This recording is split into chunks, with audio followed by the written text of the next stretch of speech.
This is BJJHOOD, tapping into Jiu-Jitsu lives on and off the mats.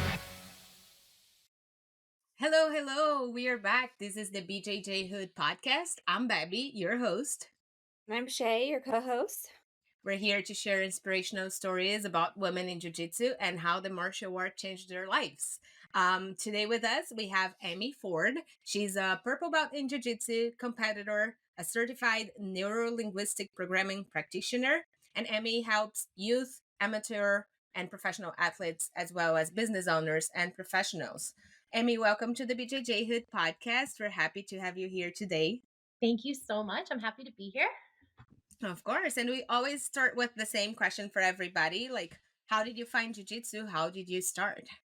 Oh my gosh. Okay, so I found jiu-jitsu about 5.5 years ago, and my kids were all in jiu-jitsu. So I'd take the kids, and they were kind of like getting older, and I would be so jealous on the sidelines. I'm like, come on, like these kids, like they're gonna get older, they're gonna beat me up. Like I have to get in there. I have to figure out what's going on, right?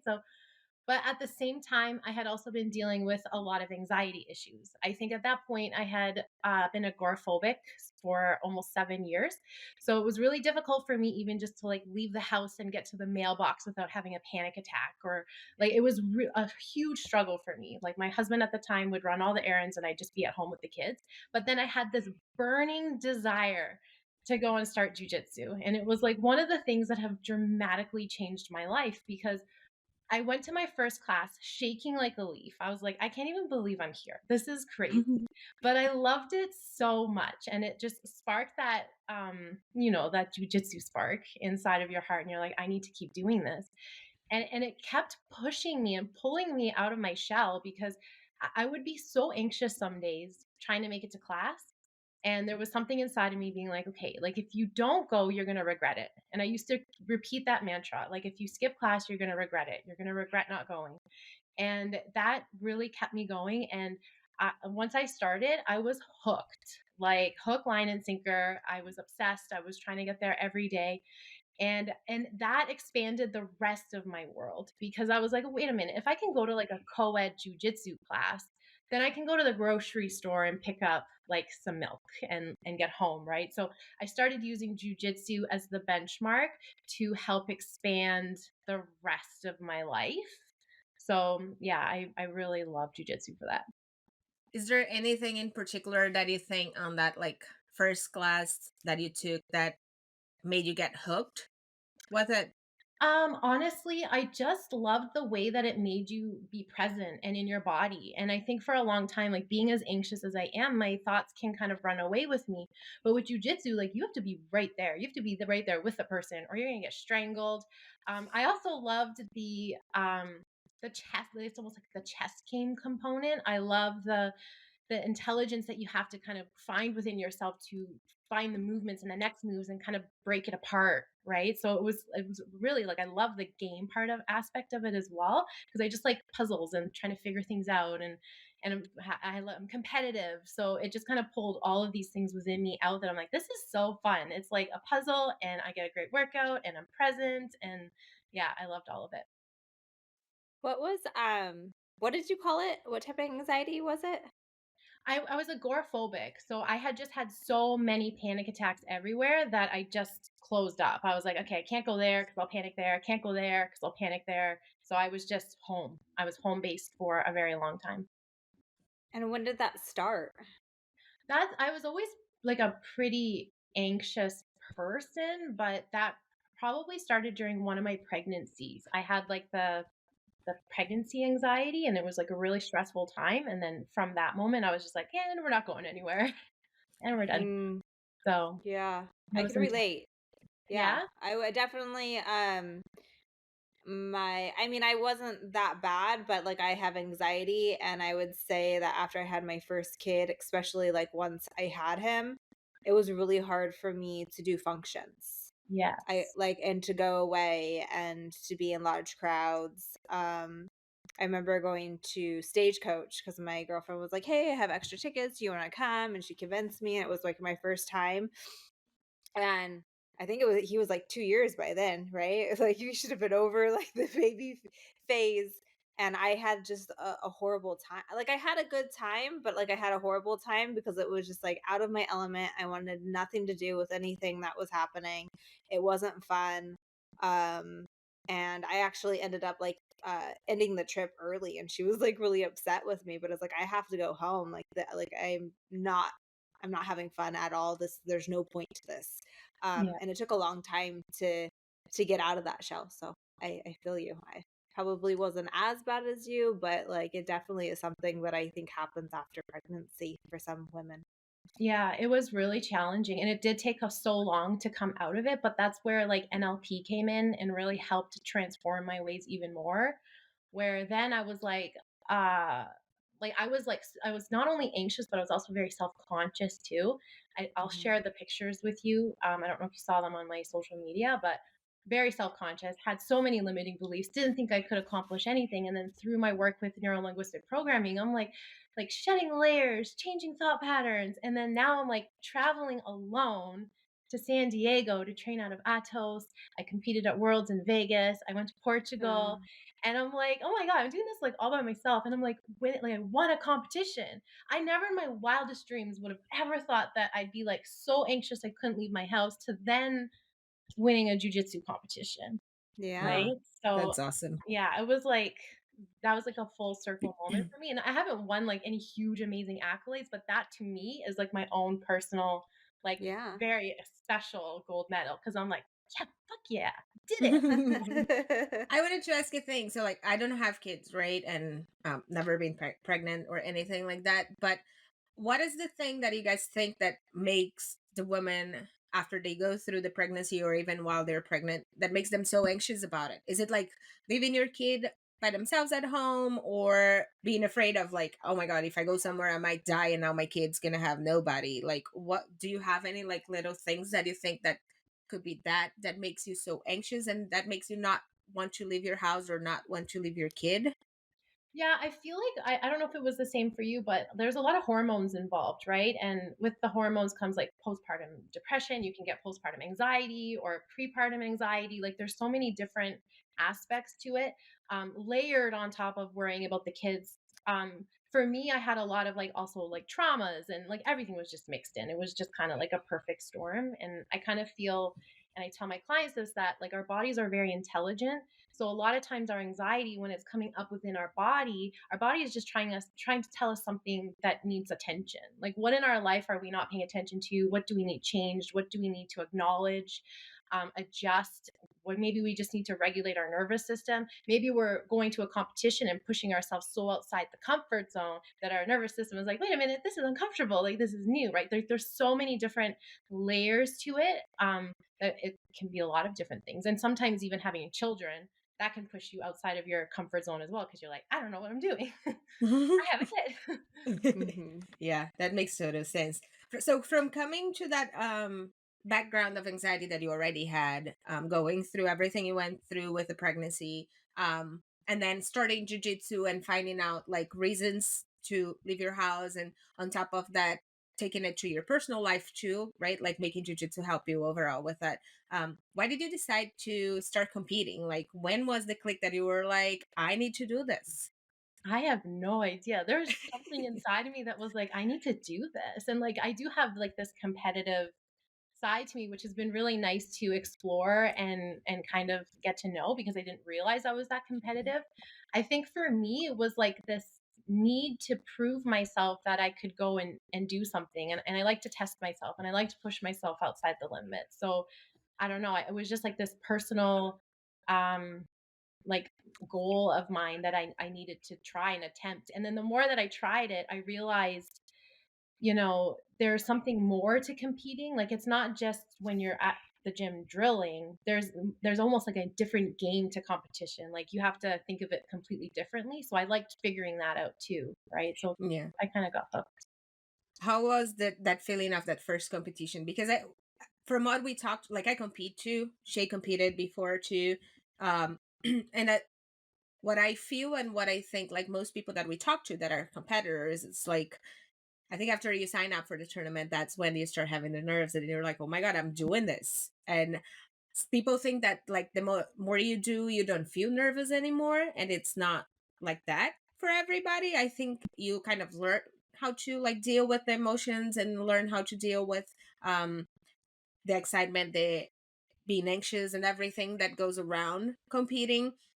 But for you, like, how were the feelings and how was that preparation, especially mentally, like to go to the competition and then to fight, and after it was over, also like to deal with the emotions of whatever happened there, if you win, if you lose, like how was that experience for you? For me, so my first competition, I was obviously like really nervous because it was like way outside my comfort zone. But I did pretty okay leading up. But when I got there, I kind of recognized that as I was started fighting, I was shaking. Like I was shaking like a leaf. I was so nervous. I got a point. I was so excited. I was like 6 months in. I had one stripe on my white belt, and I got a point, but I lost to an armbar, which is fine. And then my second fight, I think the adrenaline dump kind of overwhelmed me. And so when the fight started, I was like, I don't want to do this anymore. And like, I almost kind of like, okay, we're done. Like tap, like walk off. And then I just bawled for like 2 hours because part of it was more like excited and like all this energy was just like nervous energy was leaving me. I'm like, oh my God, I can't believe I competed. I did it, even though I lost both, but that's fine. Like we did it and we survived. And I feel like every competition after that, I don't think it got easier. Like the pre nerves didn't get easier, but I got less nervous during the fight, if that makes sense. Like I almost Hmm. could like anticipate the like what was going to happen and manage it a little bit better. But and Yeah. I also started adopting a lot more pre-comp routines that kind of helped regulate myself and made sure I would do like really hard warm-ups, which would help displace some of the energy. So it's just about learning how to regulate a little bit more. And then I think when you do that, it gets a little easier, but it's still, you get the nerves. It's your fight and flight. So Yeah. I believe every person has like a different like process before their matches, just like to get ready, like for you warming up really hard and stuff like that. Like what are other things that you think that you did that helped you like to get ready mentally? Because I think the warm up hard before is just like when you start sweating, all that like nervousness, it's gonna leave your body, because that's the feeling after your first match. Like yeah. you're so tense, everything is like so tight, but after you were done, that you sweat a little bit, you're like, okay, now I'm ready to fight. And then a lot of the times, like if you lose in the first match, you don't have another fight, and then you're like, but now I'm ready, like now I can go and do it, and now I don't have the chance anymore. So I think that's a really good one of like, make sure you're pretty warmed up before, so you can get the nerves out. But do you have any other things that you do that you think that would be good for other people too, that they could try?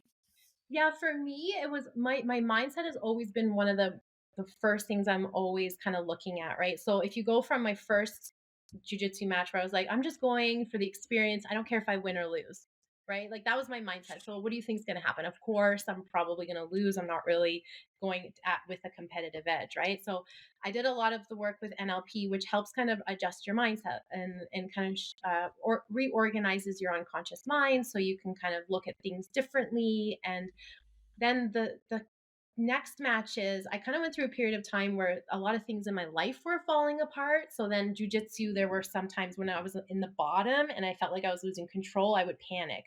So I had to work on some of that. And and so yeah, it was just a huge on mindset. So eventually the competition where I won, I kind of showed up. Of course, I'm managing my pre-comp anxiety, regulating, doing my workout, but I showed up empowered. I showed up confident. I showed up wanting to win. And there was no doubt in my mind that I could accomplish this. And because I showed up so empowered, that's when you win, right? Like, I feel like as soon as you have a seed of doubt is when, there was like a saying, it's like the last thing you think is what's going to happen, especially in fighting and in competition, right? So if you're like, oh my God, they're better than me, then you're going to kind of experience that. So Yeah. I tell people normally, I'm like, sometimes I'm in the fight. So I had this like super fight recently in January, I think. I don't remember the month, but was beginning of this year. February. February. Thank Yeah. you. So it was in February. My first, I never had a super fight before. And then in the fight, I had an advantage, and the girl was almost passing my guard. And in my mind, the only thing I could think of at the time of the match was like, I'm not letting this girl win against me. Like, there's no way she's gonna win against me today. Like, I'm not gonna accept it. Because a lot of the times I feel like in the match, when you feel Sorry. So come sorry. on, Chi. Sorry. A lot of the times when you feel like in a match that you're like the person's super strong, they're doing something to you, and it's like in my brain's like it's so hard. I don't know if I'm gonna be able to keep holding her here. Like, should I just like let go and try to scramble or something? And that's normally when I make a mistake, and then that's when the person, let's say, passes my guard, and then it's over because now it's gonna be really hard for me to move her out of me because I already lost all my energy keeping her there for so long. And then when I for this one I changed my mind not that I changed, but I kept in my mind all the time like she's not gonna pass, she's not gonna pass, and she didn't, and I won. So it kind of clicked for me of like, I know it's normal for us to feel nervous and like even before be like, oh, am I gonna win or am I gonna lose? Like you kind of doubt a little bit, but I think we need to try to always finish with that. No, I'm gonna win. No, I'm like I can do this. No, I'm better than them. Even if I'm not, but in my mind, I'm like I'm better than them. I'm like I'm working hard. I deserve this. Like nobody's gonna take this for me today.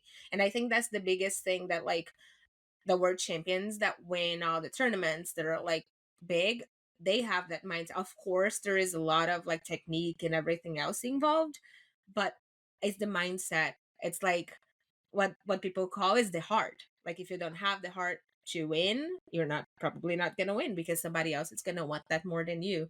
So I think it's really cool when you talk about that of like if I get there of like not caring if I'm gonna win or lose doesn't matter, you're probably gonna lose because somebody else really cares about it and they're like, I didn't came here to lose. I came here to win. Nobody else is taking this for me.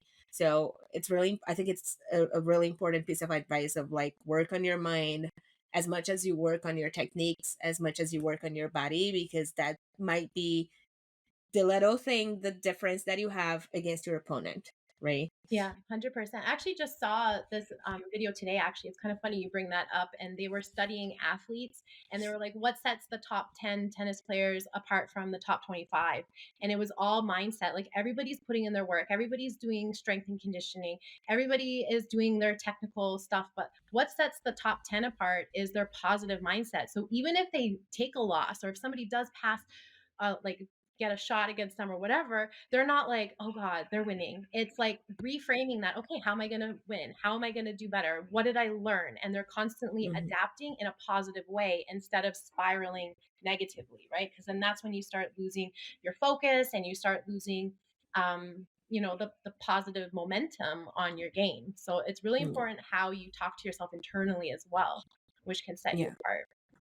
I wanted to ask you like one more question related more to jiu-jitsu before we dive more into your work with the NPL, but talking about like the women's presence in the sport when you started like at your gym, did you have a lot of girls in there? Like did you have role models that you could look up to in your gym, or you had somebody from like outside that you started looking up to? Yeah, so the when I first started, they had started a women's only program. So I think that was the one of the reasons why I was able to start was because for like 6 weeks, limited time only, women's class. So to get like more women in. So I did start in the gym at that point of time and it was really fun. But after 2 weeks, I just joined the co-ed because then there was classes like every day. Mm, We always have had like a really positive kind of like a women's group within the co-ed program. So that's always been mhm, really nice. And yeah, and I just kind of I just loved jujitsu. I didn't really like follow anybody in particular at that time. Like right at the beginning, I was just enamored. I was like, oh my god, I'm here. I'm doing it. mhm. I'm doing it, guys. Yeah. Do you think if they never had that women's class, like to give you the opportunity to know jujitsu a little more before you moved into the co-ed, do you think you would ever like start? Like, would that freak you out going in a co-ed class in the first time? Yeah, I feel like I was so curious and I was like on the edge, like peeking in for like 6 months. And I was like, I want to start, but I'm so nervous to start in the co ed. Like, I can't even imagine. And then when they did announce that women's program, I was like, oh my gosh, okay, I'm definitely like going to start. This is literally my sign to get started. So I was really thankful. And like, we've always had such supportive women there.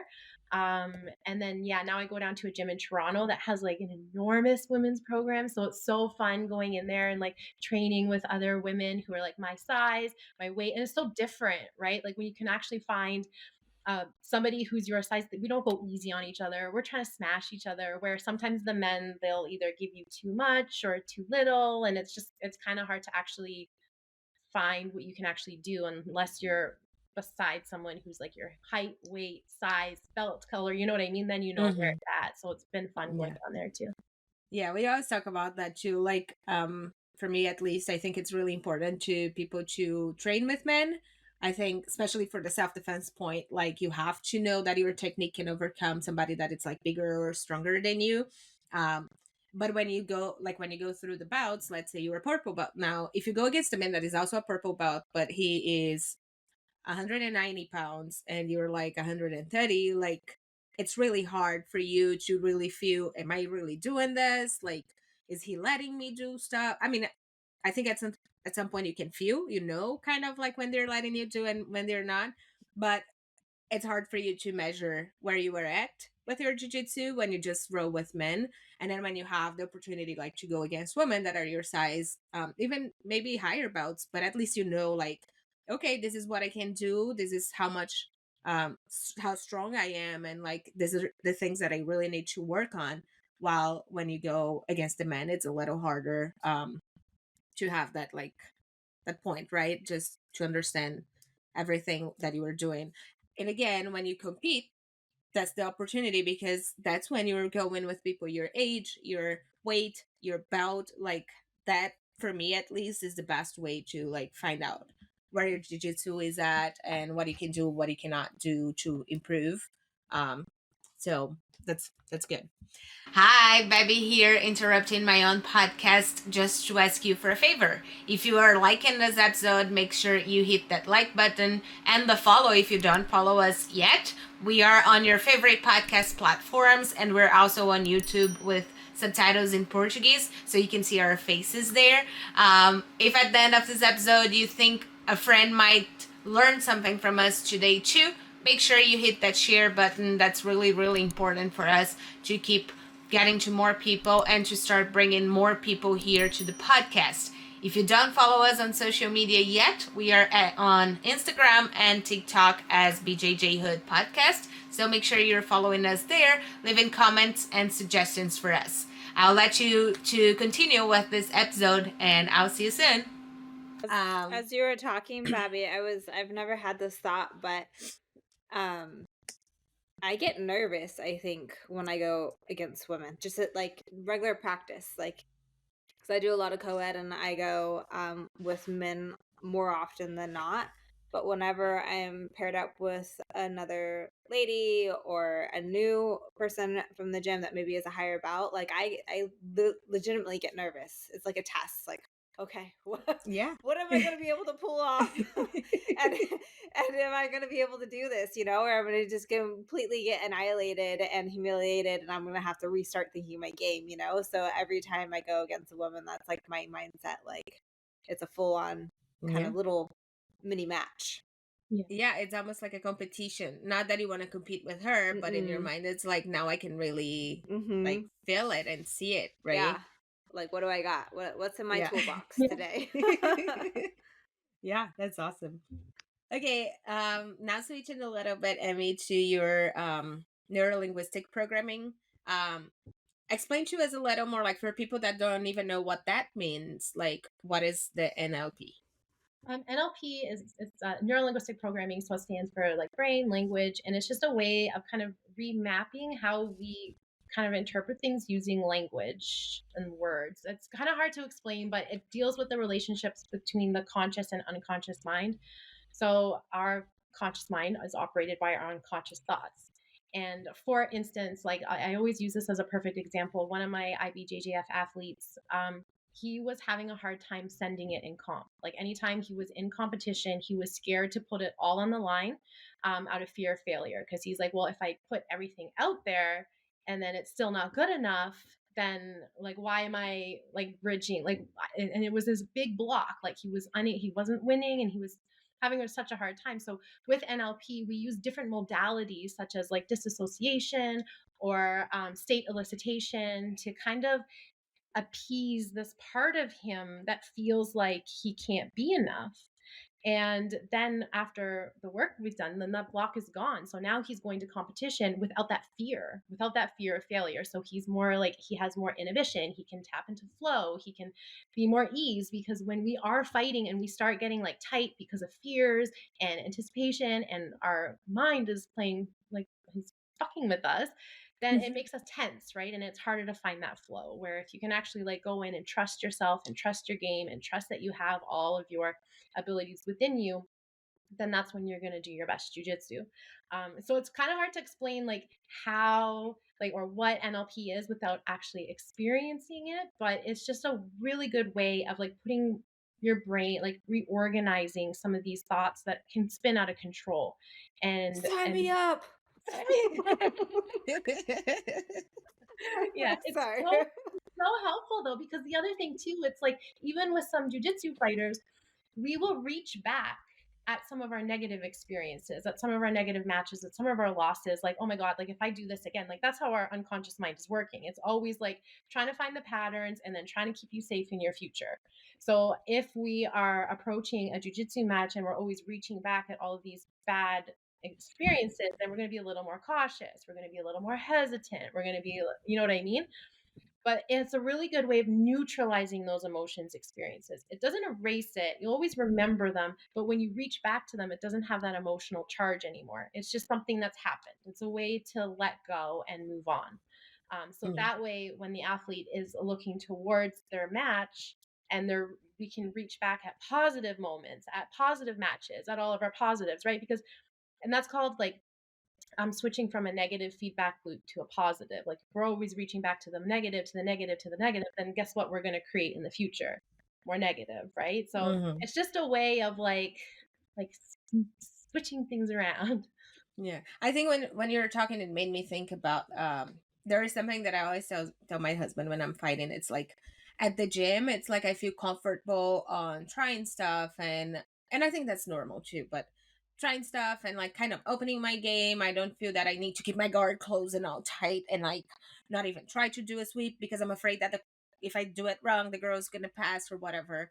But that's what blocks me during the competition, and then I can't, like, I really don't do much because I'm always afraid that if I try to do something, they might counterattack and then I'm just going to lose because of that.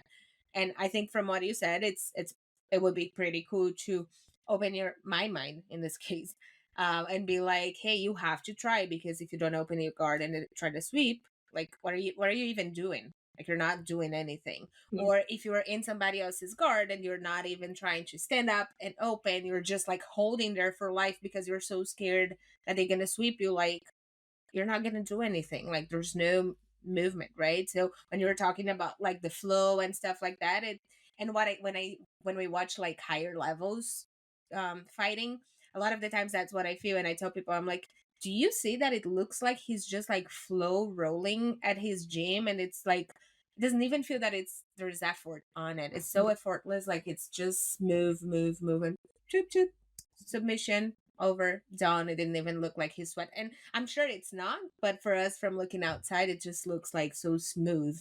It's like Yeah. it Well, all that's like goes. the biggest, that's honestly the biggest thing that we as jujitsu fighters try to do. We try to bring how we are in practice into the competition, right? Because when we're flow rolling, when we're in our element with no stress and no worries and no fears about like the outcome, oh my God, my jujitsu is amazing. Like I'm just like, oh, I didn't know I could do that. That's cool. So the trick is like, how do we bring that flow state onto the stage when there's cameras, when there's stress, when there's, spectators, when there's judges and noises, right? So there's a whole like body awareness that kind of comes in to kind of acclimate to the environment as well, right? Like that's a huge one. Or like you said, opening your guard and trying fancier things, that comes with practice. With practice comes confidence, right? So it's just about, there's like multiple layers to how we can kind of appease our unconscious mind and kind of bring that flow state out. But it all comes down to like just keep showing up, right? You just keep Yeah. practicing, you keep challenging your thoughts, and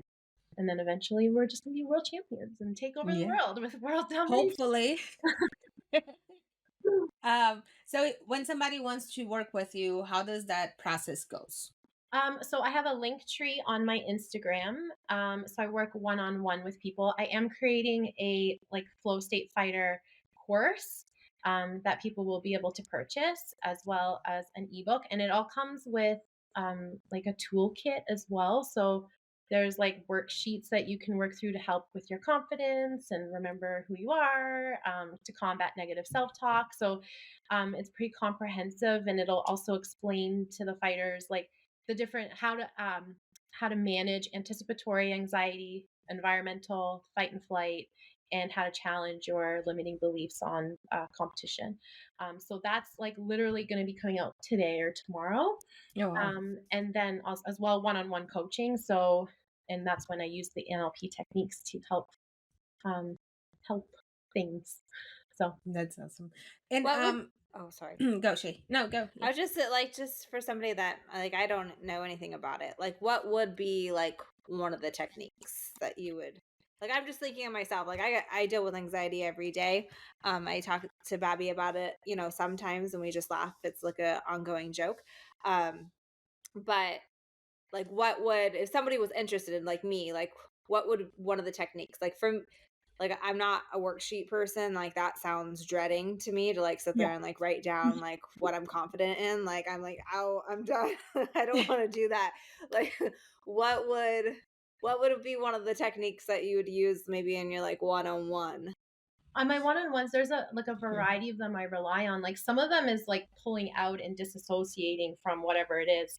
This has been super effective. But say you like, I'll just use this as a quick example. So if you can like imagine whatever you're worried about or stressed or anxious about, like on a movie theater screen, right? And like you're in the movie theater, and that's you experiencing it. That's you experiencing your anxiety. You can feel all the feelings and the dread and the anxiousness, right?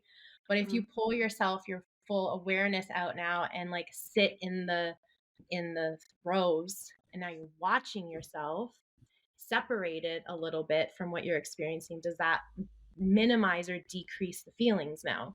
Right. So then if you can like sit there and be like, okay, if I'm pulled out, and then we take it one step further and pull your awareness to behind like the projection booth. And now you're watching yourself.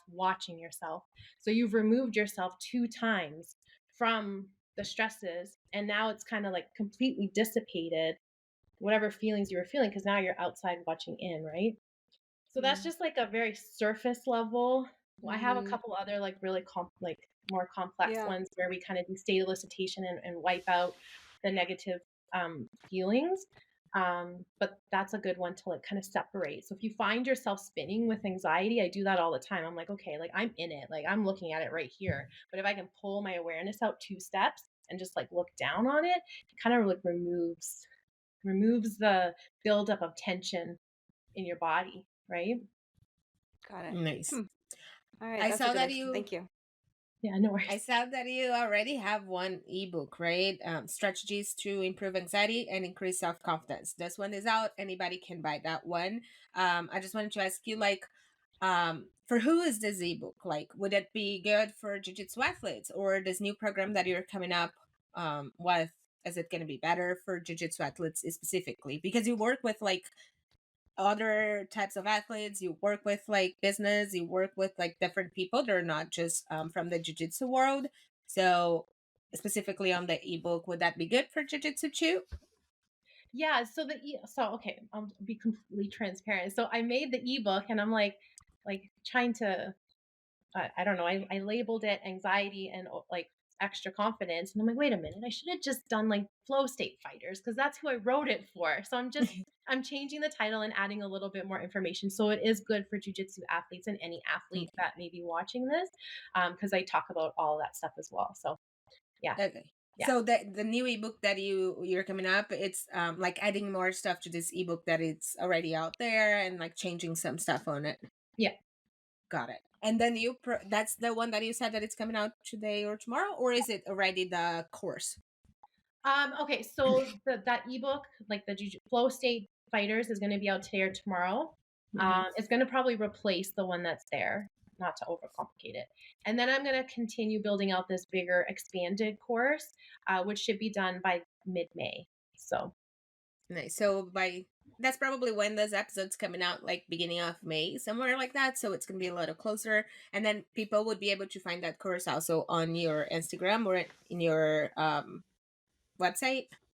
yes, yeah. Perfect. Well, by Link May, tree. it'll be there. Yeah, we're gonna leave all the links to her Instagram, for her website, everything here on this episode. So if you're interested in her on the ebook, to follow her, of course, and know more about her work. I saw that you have also like a call that people can do with you and kind of like try to understand a little more before they get really into working with you and like the one-on-one program and everything. So that's pretty cool. Emmy, for us to finish, we'd like to ask everybody, what is BJJHOOD for you? BJJHOOD for me is a community of Jiu-Jitsu practitioners who are like family. Honestly, I love the idea of like coming together. One thing I kind of realized is like no matter where I go, if I find a Jiu-Jitsu gym, I have friends. And that's kind of what like BJJHOOD is for me. It's like I know that's why I've been able to travel and go to these other countries, because I'm like I know I have friends there. I just walk into a Jiu-Jitsu gym and then I don't know. There's just like a whole community. So I love that you're bringing people together worldwide through your podcast. So I really appreciate you having me on, and it was really nice getting to know you. Of course. Thank you. Thank you for taking the time talking to us today, sharing a little bit about your story, about your work. And I hope we can maybe like meet each other on one of these competitions when you're around. When you come to San Diego, we are here a little bit north of San Diego. We are in Encinitas, like 30 minutes away. So you're more than welcome to come and train with us too, and we can get to know each other. Awesome. Well, thank you so much. Thank you. Bye. Bye.